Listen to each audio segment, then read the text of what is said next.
Hello, this message is for car dealerships and automotive mechanics. My family's been going to the same mechanic now for literally 30 years. He has to be the most trustworthy, the most honest mechanic that we've ever come across. And of course, we are as loyal as we can possibly be. Um, Aside from when I'm traveling, all my vehicles are sent to him. But here's the problem. At what point do you let go of that loyalty? And at what point do you look after your own lifestyle as opposed to try and be loyal to him? Yes, he's the most honest person I've ever met in the car industry. But at what point do you start looking elsewhere? As an example, for the last couple of days, I've been running around with a blown out headlight. I don't feel comfortable doing that. I've been calling him, trying to schedule it.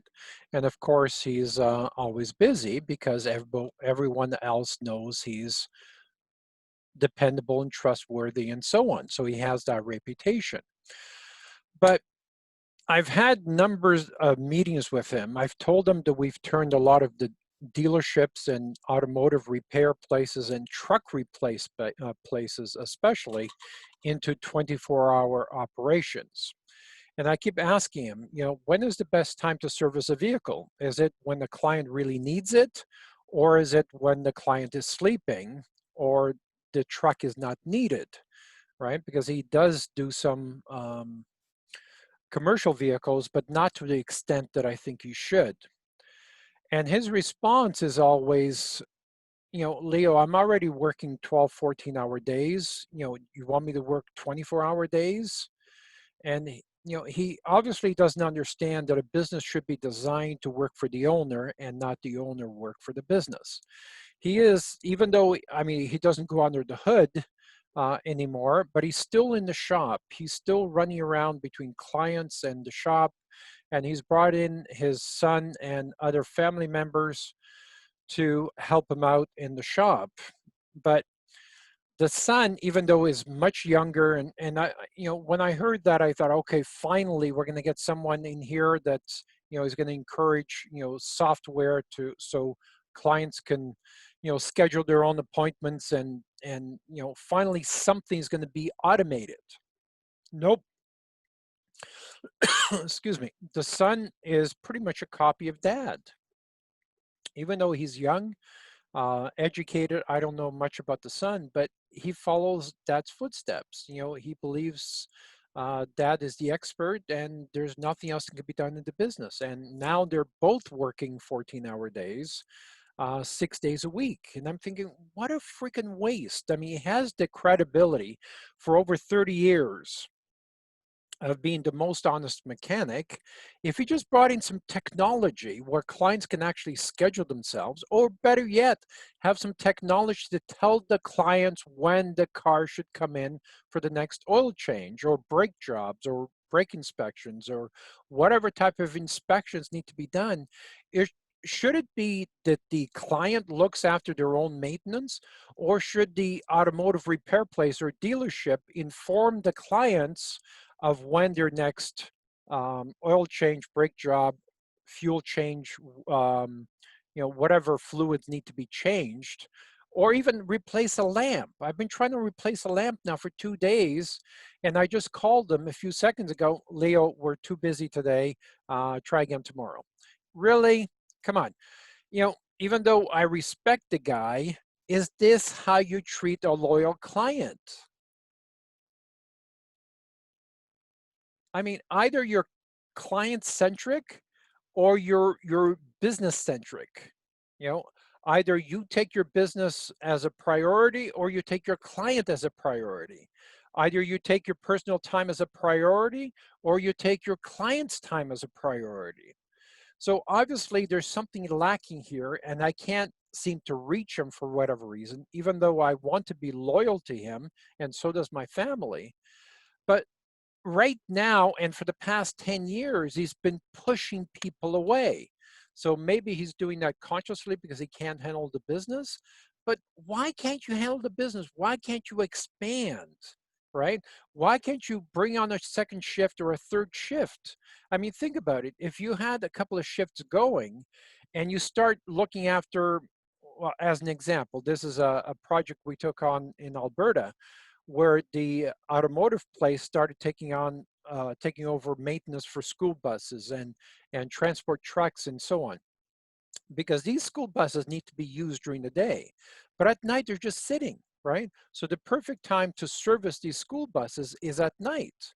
So we set up a system where we send out an email, we need school bus number 3359, and the other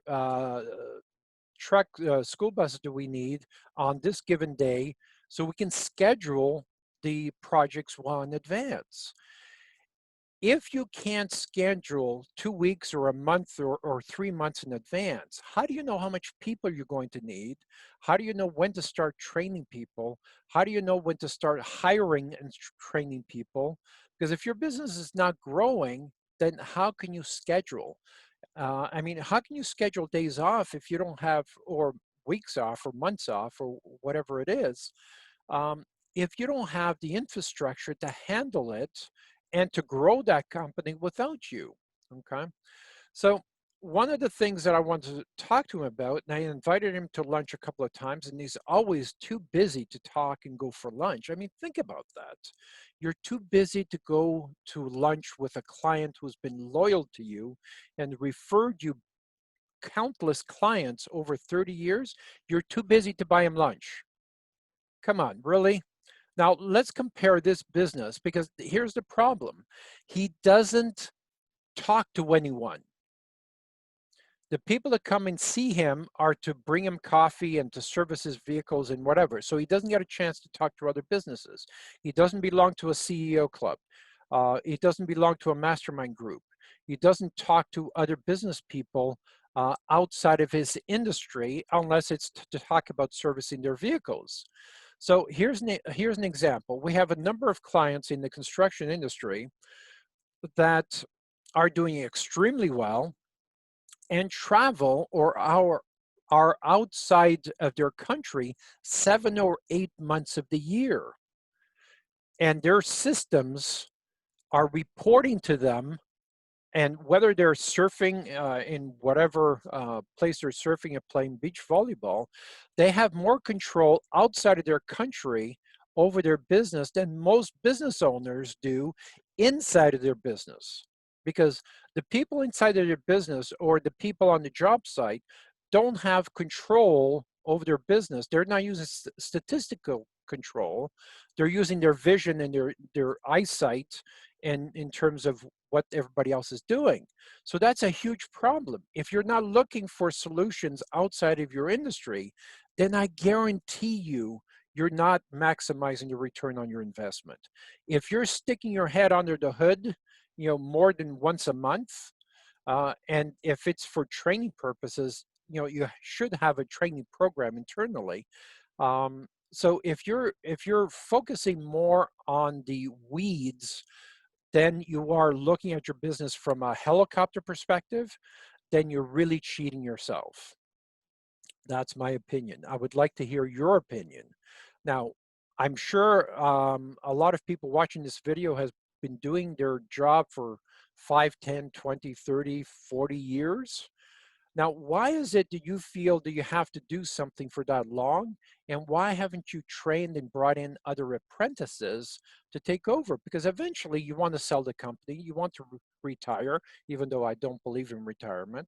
But why are you not trying to create quality of life, not only for you, your family, your sons, your daughters, your neighbors, your friends, your employees?